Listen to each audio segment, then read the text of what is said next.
जैसे कि हर सेशन के शुरुआत में आपको थोड़ा सा ज्ञान देना ज़रूरी है।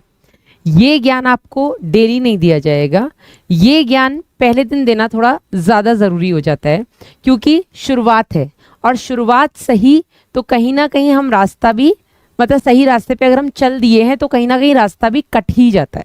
ठीक है, तो सही रास्ते पर चलना बहुत ज़रूरी है और उस सही रास्ते पर चलने के लिए बेटा मैं सबसे पहले आपको शॉर्ट में स्ट्रैटेजी बताऊंगी। वैसे तो स्ट्रैटेजी वीडियो ऑलरेडी आप लोगों के लिए आ चुका है, कंप्लीट 2026 में आपकी क्या स्ट्रैटेजी रहनी चाहिए किसी भी सब्जेक्ट को लेकर के, वो ऑलरेडी बेटा मैं आप लोगों को बता चुकी हूँ। लेकिन फिर भी आज बैच की शुरुआत से हम केवल और केवल जूलॉजी में अपना कैसा रहना चाहिए पूरी साल का स्केड्यूल, उस पर बात करेंगे। ठीक है, तो शुरू करेंगे बेटा, उससे पहले हम स्ट्रैटेजी पर बात कर लेते हैं।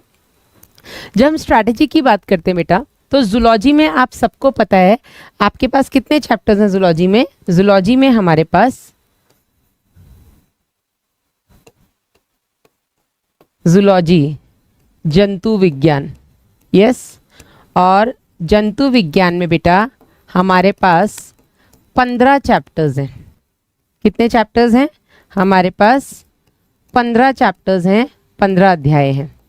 इन 15 चैप्टर्स की बेटा मैंने लिस्ट भी यहाँ पर रखी है, जिसमें से आपको पता है 9 आपके क्लास 11th के और 6 आपके क्लास 12th के चैप्टर्स हैं। ठीक है, शुरुआत में ही बेटा हम वेटेज की भी बात कर लेंगे कि कौन कौन से चैप्टर का क्या क्या वेटेज है। हालांकि हमारा टारगेट हमेशा से बेटा जूलॉजी में 180 का ही रहता है। इतने टफ पेपर में भी बच्चों ने 180 स्कोर किया है। ठीक है, तो हमारा टारगेट क्योंकि 180 का है, तो वेटेज चाहे किसी भी चैप्टर का कम हो या ज़्यादा हो, आपको पूरे चैप्टर्स डिटेल में पढ़ने ही हैं। आपके पास कोई दूसरा ऑप्शन नहीं है किसी भी चैप्टर को छोड़ने का या किसी भी चैप्टर को हल्के में लेने का।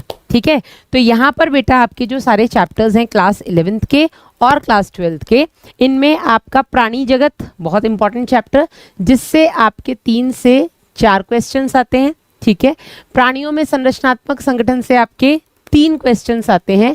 जैव अणु से भी बेटा आपके 2 से लेकर के 4 प्रश्न बनते हैं। श्वसन और गैसों का विनिमय, इन सब से हम 2-2 लेकर चलते हैं। ठीक है, हालांकि कभी 1 भी आ जाता है तो कभी 2 भी आ जाते हैं तो कभी 3 भी आ जाते हैं। हम अभी फिलहाल सबका वेटेज 2-2 का लेकर के चलते हैं। ठीक है, क्लास 12th पर जैसे बेटा हम आते हैं तो मानव जनन और जनन स्वास्थ्य, ये दोनों चैप्टर मिलाकर के आपके 4 से 6 क्वेश्चंस लेकर के आता है। जैव प्रौद्योगिकी वाला आपका जो चैप्टर है ये बेटा 6 से लेकर के 10 क्वेश्चंस तक लाता है। ठीक है, तो इन दोनों चैप्टर से मिलके कम से कम 6 क्वेश्चंस तो आएंगे ही आएंगे, 10 भी आ सकते हैं। और एक चैप्टर यहाँ पर मिसिंग है, मानव स्वास्थ्य एवं रोग, ये भी मैं लिख देती हूँ, मानव स्वास्थ्य, ह्यूमन हेल्थ एंड डिजीजेस। ठीक है, तो इसकी भी बात कर लेते हैं। यहाँ से बेटा आपके 3 से 4 और विकास से भी आपके 3 से 4 क्वेश्चंस आते हैं। ये आपका वेटेज है जो आपको पहले दिन से दिमाग में बैठा होना चाहिए। ठीक है, कि किस चैप्टर से कितने क्वेश्चंस आते हैं। अब क्योंकि बेटा हमारा टारगेट बहुत क्लियर है, हमारा टारगेट है जूलॉजी में 180 लाना, और 180 लाने के लिए बेटा हमें हर एक चैप्टर को उतने ही डिटेल में पढ़ना है, हर एक चैप्टर पर उतना ही फोकस करना है जितना हम किसी भी इंपॉर्टेंट चैप्टर पर करेंगे जहाँ से आपके 6 क्वेश्चन आ रहे हैं, उतना ही इंपॉर्टेंस बेटा हम उस चैप्टर को भी देंगे जहाँ से 2 क्वेश्चन आ रहे हैं। ठीक है, दूसरा शांति मिल रही है आशीष? हाँ, मुझे भी बहुत शांति मिल रही है कि यकीन फाइनली हमारा स्टार्ट हो चुका है। ठीक है, थैंक यू बेटा, थैंक यू सो मच इतने सारे प्यार के लिए।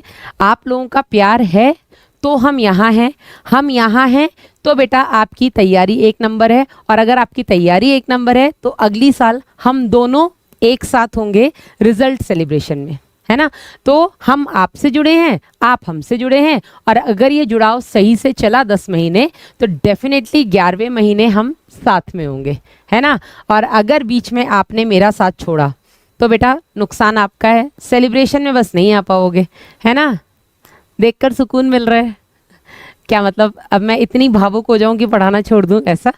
हाँ चलो पहले प्यार भरी बातें कर लेते हैं थोड़ी सी। आप लोगों के इमोशंस हैं, आई कैन अंडरस्टैंड। बहुत दिन से बच्चों के लगातार मैसेज आ रहे थे, तो मैं सबको रिप्लाई नहीं कर पा रही थी। बस मैं एक ही बात बोल रही थी कि बेटा ये मैनेजमेंट का डिसीजन होता है। पुराने नोट्स बिल्कुल चल सकते हैं, लेकिन अगर नए बनाओगे तो बेटा ज़्यादा अच्छा रहेगा। और उसका मैं आपको रीज़न दे देती हूँ नए नोट्स बनाने का क्या रीज़न रहेगा। क्योंकि इस साल मैं कुछ चैप्टर्स में बिल्कुल एनसीईआरटी स्टक रहने वाली हूँ, ठीक है। और कुछ चैप्टर्स की अभी मैं बात करूंगी शुरुआत से ही, ठीक है। अब वहीं बेटा कुछ चैप्टर्स में हम थोड़ा सा और डिटेल में जाएंगे, ठीक है।